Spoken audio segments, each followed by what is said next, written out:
I used to believe teasing my husband was harmless. A little joke here, a playful comment there. Nothing that could ever cause real damage. After 8 years of marriage, I thought we were unshakable. We were comfortable, predictable, steady. Or at least that's what I wanted to believe. It all began with Daniel, my best friend from college. We'd always been close, but after his recent breakup, we started spending more time together. Coffee on weekends, long conversations over text late at night. Ryan, my husband, never seemed to mind. He'd even laugh when Daniel's name came up, so I thought everything was fine. Then one evening, while Ryan was cooking dinner, I mentioned that Daniel had called me again. I laughed and said, "He's basically my emotional support human." I meant it as a joke, but Ryan's reaction stopped me cold. He froze, the spatula hovering midair, and looked at me with an expression I couldn't quite read. It wasn't anger or jealousy, it was something quieter. Like a light had just gone out behind his eyes. "That's funny," he said in a flat voice. "Does he support you more than I do?" I rolled my eyes, brushing it off. "Oh, come on, Ree. Don't be so serious. He's just a friend." Ryan didn't respond. He turned back to the stove, stirring the onions in silence. The sound of them sizzling suddenly felt unbearably loud. That night he barely spoke to me. I assumed he was tired, but in the days that followed, something subtle began to shift. The small, everyday warmth that filled our home started to fade. Ryan stopped texting me during the day. He didn't ask about my plans anymore. Conversations turned shallow and brief. The air between us felt heavier, charged with an invisible tension that neither of us dared to name. When I met Daniel for lunch that Friday, I caught myself glancing at my phone again and again. No texts. No "how's your day?"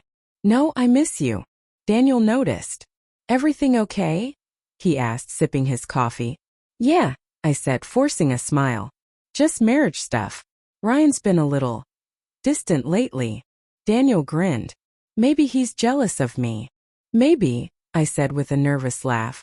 But even as I joked, the word jealous didn't sound funny anymore. It felt like a bruise being pressed. When I got home that evening, Ryan was sitting on the couch, staring at his laptop. "Hey," I said, dropping my bag. "Hey," he replied without looking up. I waited for him to ask how lunch went. He didn't, so I pushed a little. "You know, Daniel said you might be jealous of our friendship." That made him look up. His eyes met mine, and for a moment I wished he'd been angry. Anger would have been easier. But instead what I saw was disappointment, quiet, heavy, and far more painful. "Do you enjoy saying things that you know will hurt me?" he asked. His words caught me off guard. "Ryan, it was just a joke." He shook his head slowly. "You keep saying that. But it doesn't feel like a joke anymore." For the first time I noticed how tired he looked.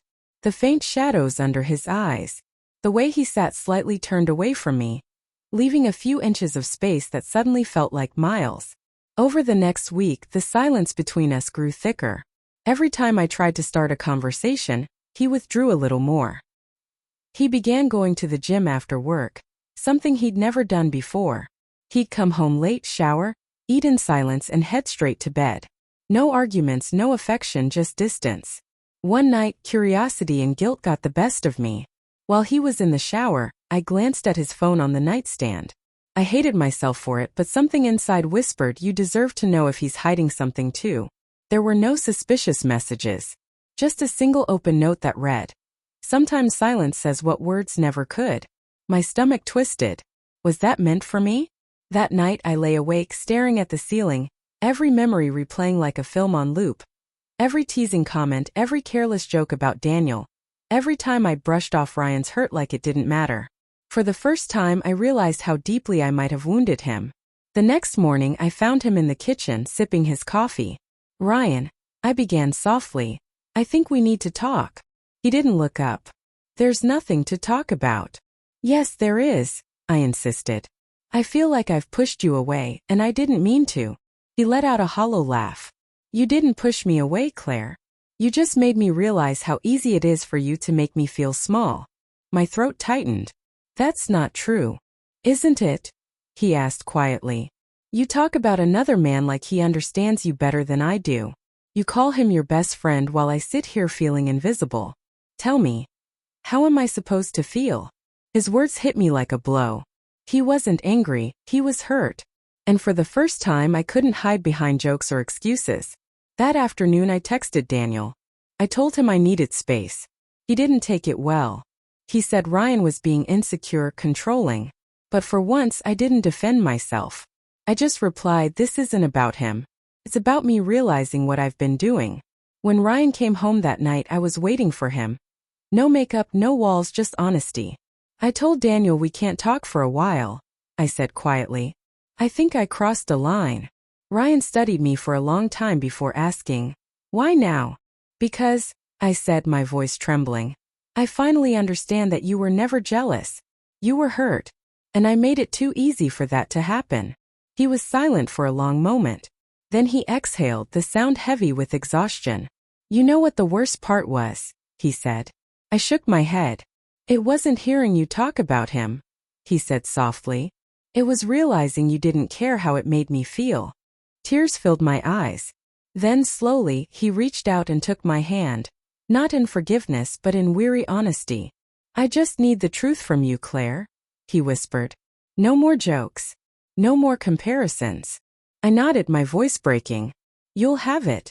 I promise. We didn't fix everything that night. Some damage runs too deep for quick repairs.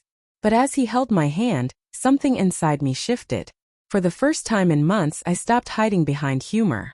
Love, I realized, isn't about constant laughter or easy comfort. It's about protecting each other's hearts. Even in the small, thoughtless moments that seem harmless at the time. And in that quiet space between us I finally stopped laughing.